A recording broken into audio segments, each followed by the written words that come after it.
I would like to start with Danny here first.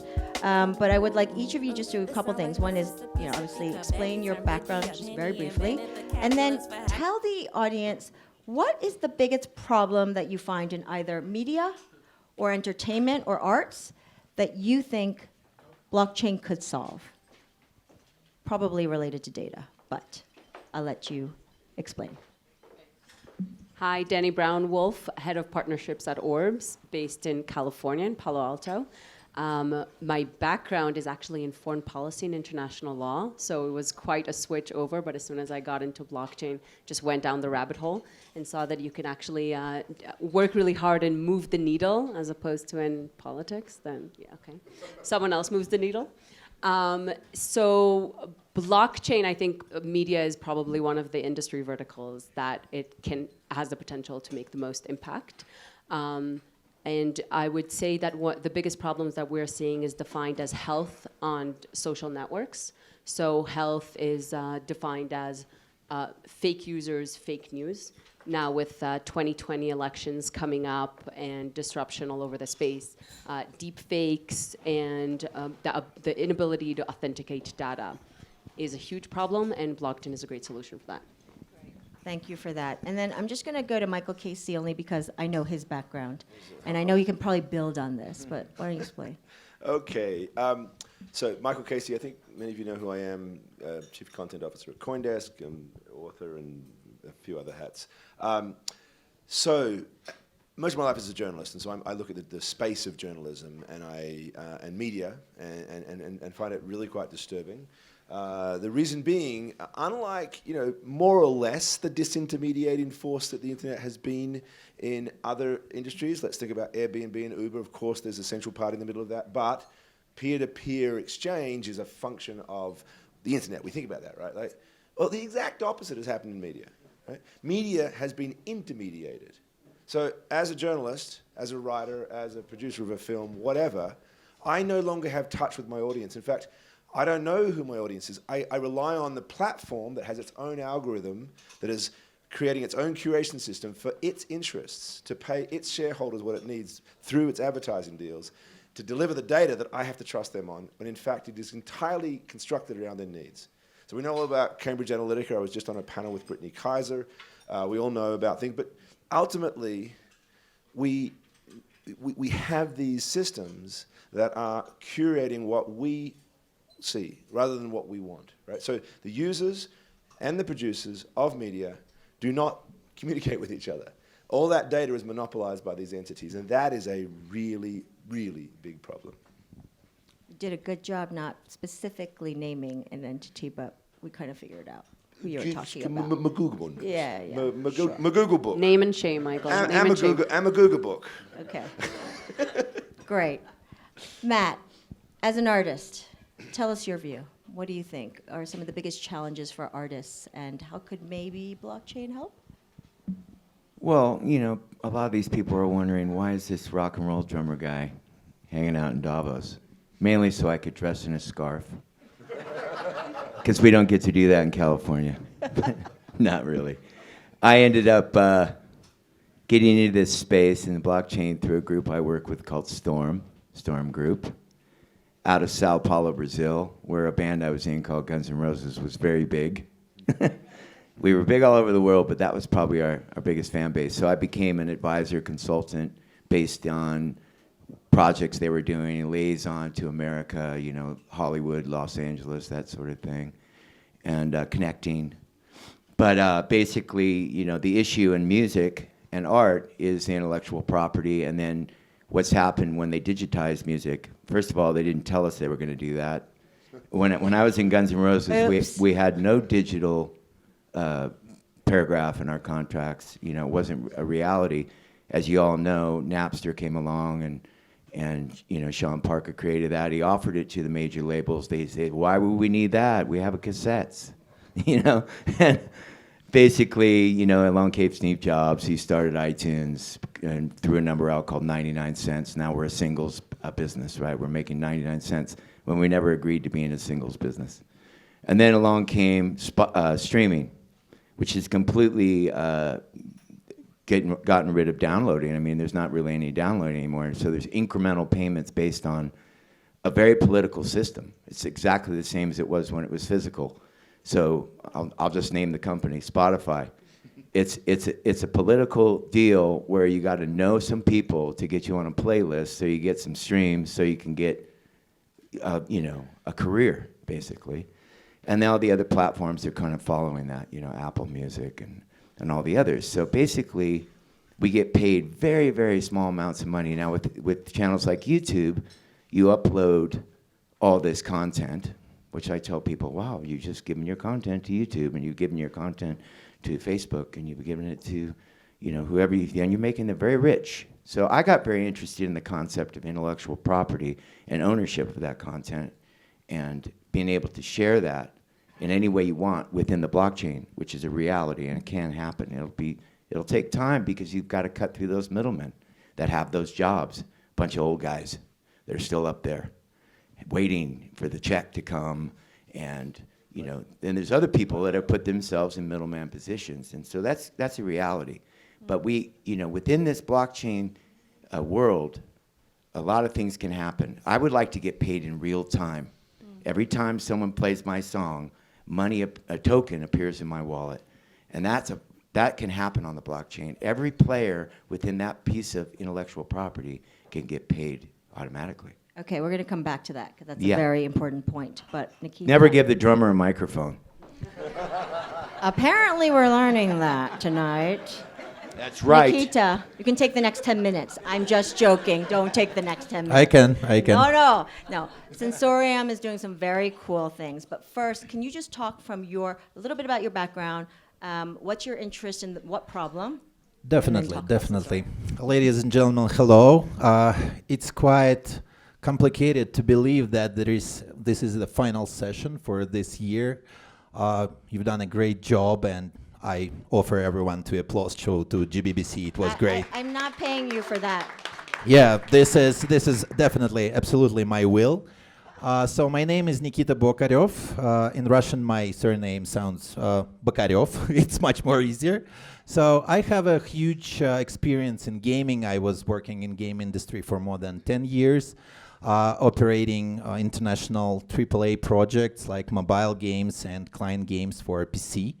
So if talking about the tendency of changing media, including blockchain technology, I will try to say a few things that were not mentioned by our colleagues on this panel.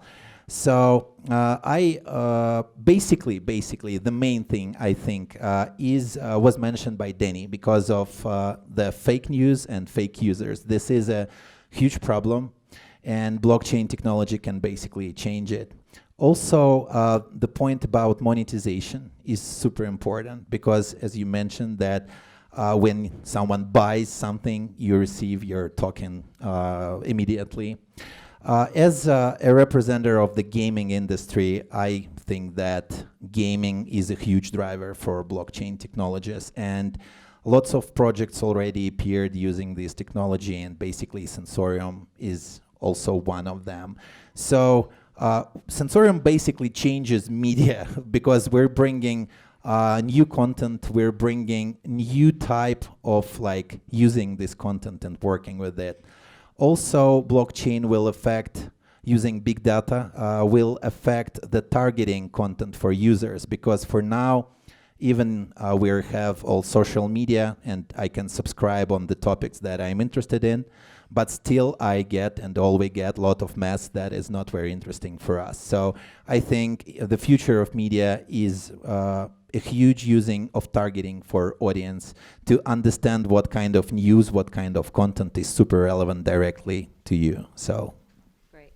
So the panelists here have actually highlighted a couple critical things, right? We need to read or consume stuff that's real. We need to figure out how to confirm that, verify that, and then secure that. But there's another element as well, which is the personalization bit. The algos that give us the personalization, that sounds cool, the targeting, you get what you want instead of all the other rubbish, but it also has the ability to start making your world very narrow. So let's unpack some of the solutions now around some of the problems that you've mentioned. And then we'll also go back to payments, because that's a huge thing, because I personally feel that this technology being able to democratize and help artists is important. So Danny, can you talk a little bit about the specific use case that you have worked on that really is, well, I want to use the word revolutionary, but I want to be careful about that. So what's interesting actually is that the technological solution solves more than just one problem. So authenticating, being able to authenticate data has a lot of use cases.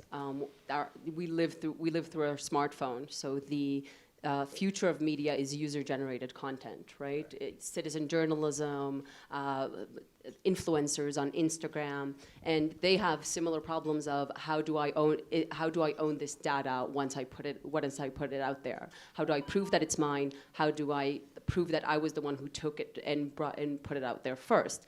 And the technological solution for this authentication is very similar to the technological solution for authenticating data to fight deep fakes and fake news. So there's a lot of talk around AI, and AI does offer interesting solutions, but I think AI is a race to the bottom.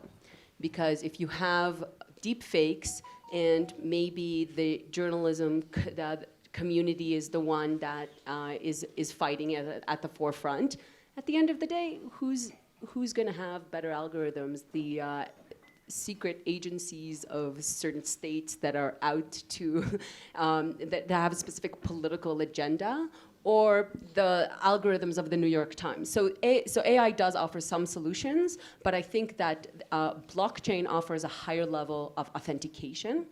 And the solution is similar. Let's think of Twitter, the blue check. Okay, that is a verification that Twitter gives us that that account belongs to that person. It's probably a very expensive and full of a very liable process that they do KYC. So what if we can have that check of authenticating that information for the media and not just for the person? And that's where blockchain comes in. Absolutely. So I agree for the most part with the fact that I don't think it's possible to solve the deepfake solution without something like a blockchain model, something that creates provenance. So where did it come from? And the blue check is a really interesting comparison, because what we're talking about is the creation of a standard that everyone needs to accept. And so the idea would be that, a shout out to Catherine Harrison, who I'm not sure if she's here tonight, but I thought she invited her to come, from the Deep Trust Alliance, which is a group that I'm involved in as an advisor, and working on a lot of these problems. And in a panel that I was on there, it was discussed as if the SSL's certificate concept has now become a norm for URLs, right? You'll see the little check, so you see the little lock, and when you see it, you're like, oh, this is secure. If you don't see it, it's not secure. You can still go to the website, right? But it's your choice, and you've been. Oh, there's Arif should be on this panel talking about this too. But here's my question. But hang on, just quick points. Oh, sorry. Fair enough. Go. No. The point is, like, you don't want censorship, right? You don't want to be told, because it may be that a deep fake is actually just art, and it's something that's important that we need to respect. It's up to the individual to make that decision. And if you have a blockchain-based checking system with a little check, you're able to say, okay, I can see this, but you don't want Facebook to censor it. Basically, that's the point. Well, that's the question I have. Okay, we're actually going to talk about the same thing then. Who gets to decide? Are you really happy that Twitter is giving the check? Who is going to be the verifier? Is it a bunch of us, or is it really the platform? So yeah, let me maybe clarify the actual technology. And Michael and I have been cheating because we've been talking about this all week ahead of the panel. I know. So the idea here is that if we have a verified account that is Trump, okay, everything that is uploaded through that verified account also gets the blue check. It doesn't mean that there aren't, you see Trump, you can upload a video from your account. That's okay. It won't get the blue check that connects it to the account. And the idea with blockchain is that regardless of the platform, because it's permissionless, anyone can plug in and audit the data, and it's completely transparent. So it's not just up to Twitter. If you see the same video on another platform, the metadata, the provenance is on the blockchain and not on Twitter. I totally agree. This is basically the best way to solve this problem, to verify the source of the content, the author of the content, who own rights for this content. So, of course, I totally agree that it will be used like this. All right, let's give a real example. Matt, you have a bunch of songs. I don't use Twitter that much. Yeah, just a Yeah. little. I'm a younger guy. I'm Instagram and Snapchat. No, I'm just kidding. There's a new one out. It's for the kids. No, man, it's TikTok. TikTok. I'm old. Now I'm Get old. with the program. Yeah, I'm old. No, I mean, conceptually for me, I see it from a different angle. When I think smart contracts as an artist, I would love the opportunity. Let's say you're a vegan, you're putting your stuff on YouTube, and you have no rights to what content in advertising goes across your platform, and all of a sudden there's a McDonald's commercial, so you can make 1 cent on $100 for your payments from YouTube, right? Who's already double dipping. My thing would be, you own your content when you put it up. It's already checked. Your smart contract only allows the players in that you want. So you're putting your stuff up. You're saying, well, I like this and this and this and this and this, and that's there. So that makes it the check, right, if you will. And then you're already validated because that's who you are in this particular space. And I would love that to happen. And then allowing brands that you want. I spoke at Brand Week with Bill Ty, and we were talking to all these brands about how they're tracking us with AI. And to me, it's like the lady that follows you around in the clothing store and trying to make you buy a shirt you don't like. And I'm like, I never liked that, So I'm like, well, why can't I have some, say in this and what I want? And, my concept would be, why wouldn't the brands offer us to work for them? Everyone can create content. And why aren't they allowing us to be that workforce? We're all directors. We're making content every day, making everybody rich, Mark Zuckerberg mainly. But all that stuff you're putting up there is gone. And, that's why I'm so excited about this space and being able to have control of that IP. Okay, so how do we turn today's awful model on its head, whereby all of us who are content producers get paid? So how do we get paid? Got any ideas? I have to do a plug in an awkward way because before I joined CoinDesk, I founded a company called Streambed. It's okay. It's and directly related to the It solution. is absolutely, completely related. And in some respects, that should be the title up there. But I'm the Chief Content Officer of CoinDesk, and somebody else is now the CEO. Many of you know her, Jenna Pilgrim.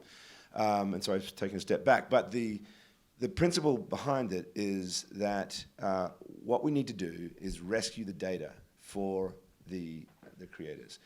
And that it all comes down to starting not with the account. Most of the data around social media is all connected to your account. How many followers do you have? How many tweets do you have? But starting with the content itself. So, right, marking the content, giving it a store, a metadata, and storing that into a blockchain and saying, this is the very beginning. And then what happens is it goes around in some sort of closed walled garden of social media, everybody's sharing it, but then it will pop out because somebody will rip that video or copy it or do something else with it. And what we need to do is draw a trail. Siri, please. A trail between the derivative work and the original work, right? So that what we're doing now is building a picture, a full pattern of the traffic of that content as it travels across every platform and turning that into a score because data is currency, right? That's the most important thing. So the idea may be, Matt, that we're not actually going to figure out how to pay you in dollars, but we are going to at least give you the option to say, all right, you can use my drum stem, right? You could just take the stem. Go ahead and use it. I don't need any money, but show me where it's been so that when I go around to talk to the next session musician gig that I have, I can show you how influential I've been because it's traveled everywhere. It's about doing that. So what we're trying to do is take at every instance the data, and you incentivize creators along the line to actually, when they publish or edit, that they they get a score basically of their own, and they tie that to the previous thing, and you build the system that way. What you pull out of that is a lot of very valuable data for advertisers, for brands, and the guys who, by the way, the brands have been hurt just as much as anybody else in this. I never thought I'd say that, but they really have. They're stuck in the same stupid algorithm as well. And can I just jump in and say, I know it sounds scary and it's like, oh, Michael's talking about something that's going to be implemented in 5 years. We built a prototype, a pilot with one of the biggest media companies for this in 3 days.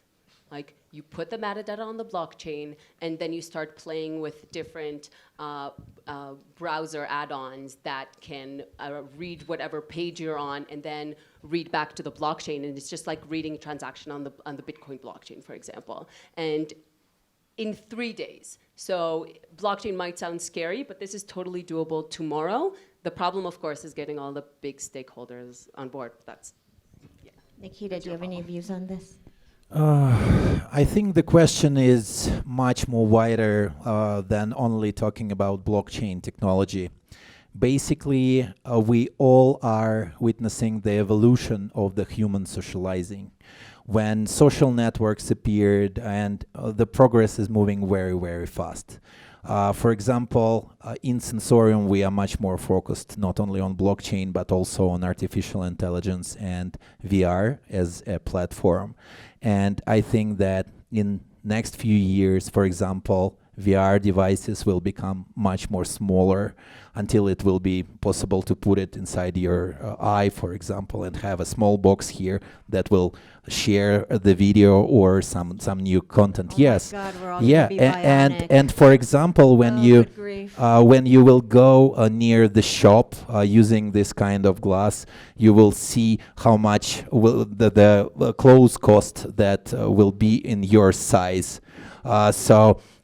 This is the future, basically. And social networks, why they succeeded? Because it was a place for a human socialization. You can find new friends, you can communicate. So the next big step from my point of view, and I'm representing Sensorium project, so I think it will be social VR. Basically, it will be the combination of blockchain, artificial intelligence, and virtual reality. This will be the evolution of the human socialization, basically.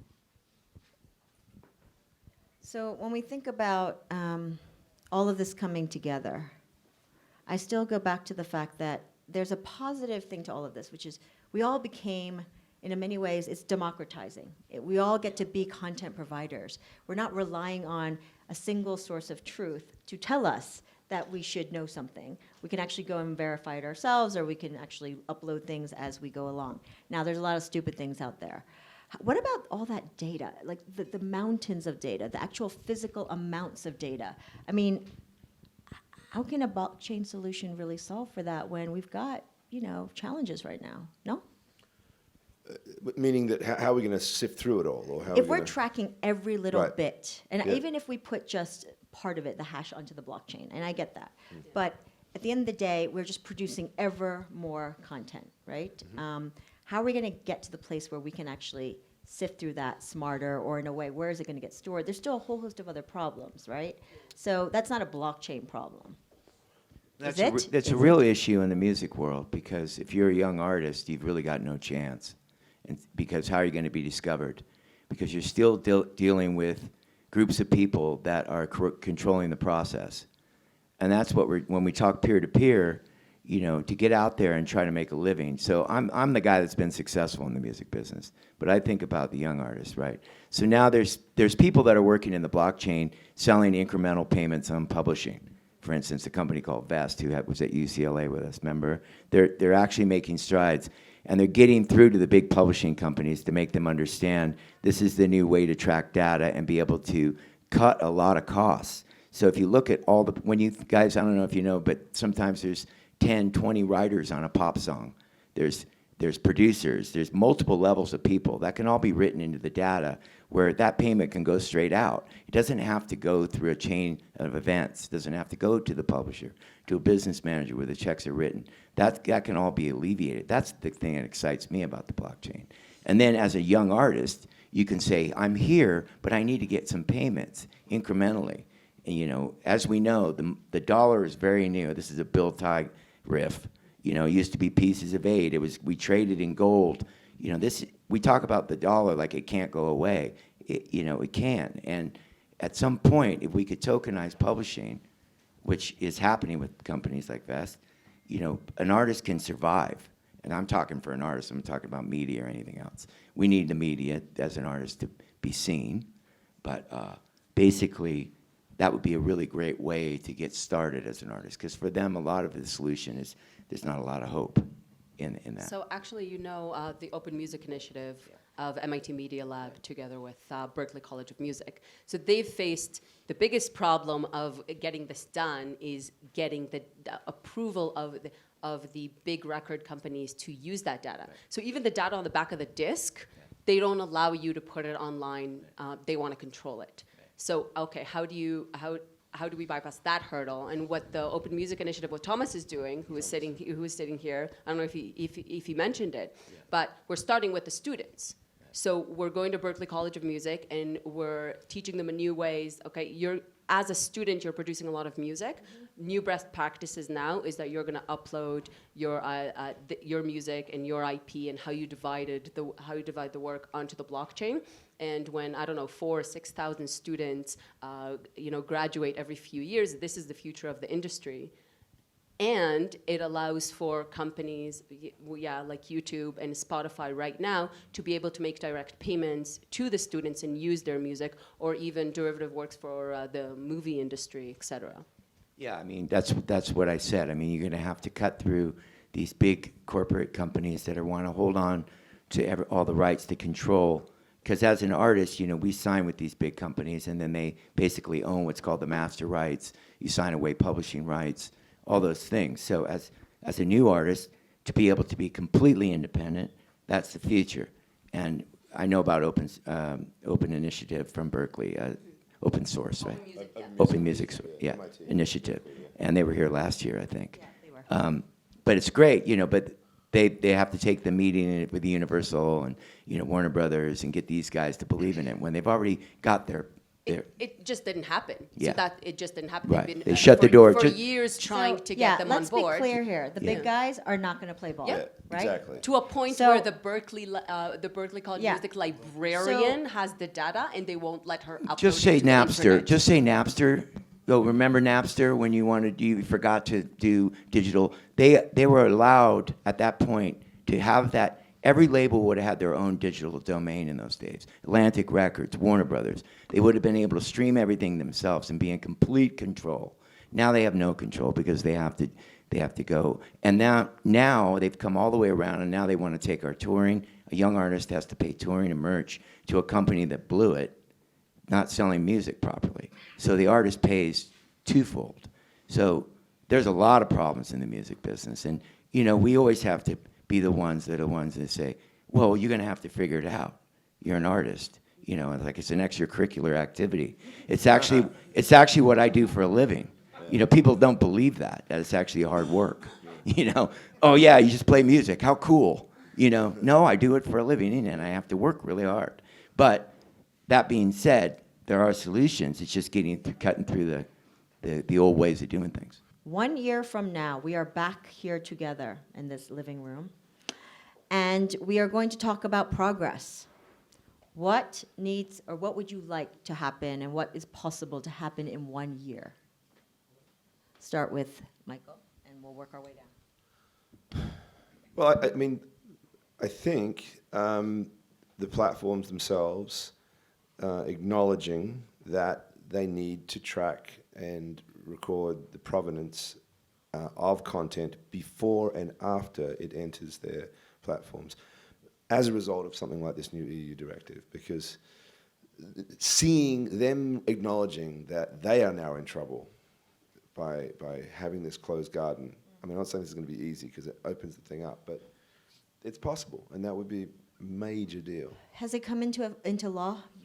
It has, right? I think. It passed on the EU level, which means that all EU states have 2 years to implement it on a national level. France already implemented it and started started going after Google. Okay, well, And we're going to Facebook. look to France and see what happens there. You guys really should just take it on board as one of your. Okay. Yeah.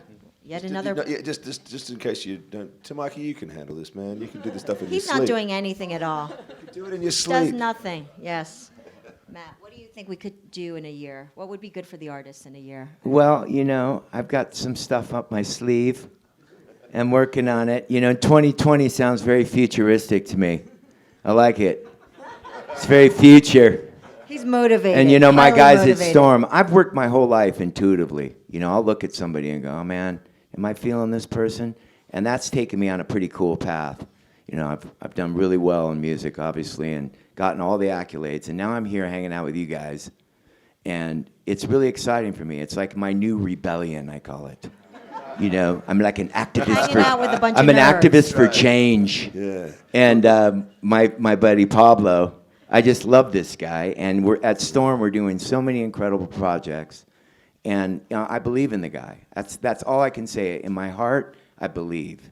And if with that in this space, we all have to just keep striving forward and keep talking about great ideas. And it's just creative. That's all it is. And that's hopefully next year we can come back and announce something amazing. And that's what I'm excited about. Awesome.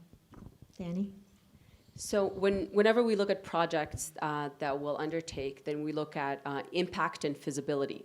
And I think that right now, feasibility for the next year is really important to showcase the value of blockchain because of the reputation that it's had. So some of the easier use cases that can be done, and there's a need for them, is, for example, authenticating on dating apps, right? Authenticating a selfie, like the actual device level verification that the camera can send a verification authenticating that this camera with this identity took this selfie right now, and it's not using some generic generic picture. So even something like that, but that does have visibility, showcases the technology, and then we can use that verification for better things like fake news. Also, I think that social media heading towards 2020 election is going to be a shit show, and because it's going to get so bad, there might actually be a turning point. Yeah. Disinformation on steroids. It's going to be insane. Sorry, guys. Is that the technical term? I totally agree. I totally agree with everyone. I think 2020 will be a very important year. I feel it. And it will be also connected with election process. And everybody will feel that the changes are needed. We need to move on to other technologies. We live in a world where technologies basically cannot decide because it all depends on the amount of people that are involved. For example, you can take the ecology problem, and not many people are ready to go to the street and say that it's a huge problem. And this problem is always like on the second part of the discussion. The same here, and if answering the question, what I would like to happen this year, I would not like Trump to be re-elected first, but that's not our topic. So I would like gaming projects to get into this industry and to use tokens as in-game currency, because it will make a huge effect for the number of people that will be the holders of this technology. And the amount of our audience will become much more wider. I know some insights, I know some projects that will appear, so I would like it to become truth. So, All right, guys. Well, thank you very much for all of your time. Let's face it, we are here to be collaborative and build bridges. So build bridges across gaming, media, entertainment. Let's help those artists, and let's level the playing field. Thank you very much. And we're Thank you. now going to set up for Sensorium's awesome demo. You better stay, please, because this is going to be awesome. yeah, thanks a lot. We welcome everyone to see our demo because it is closely connected with the things we discussed. So we will show it in a few minutes. Thanks a lot for attention.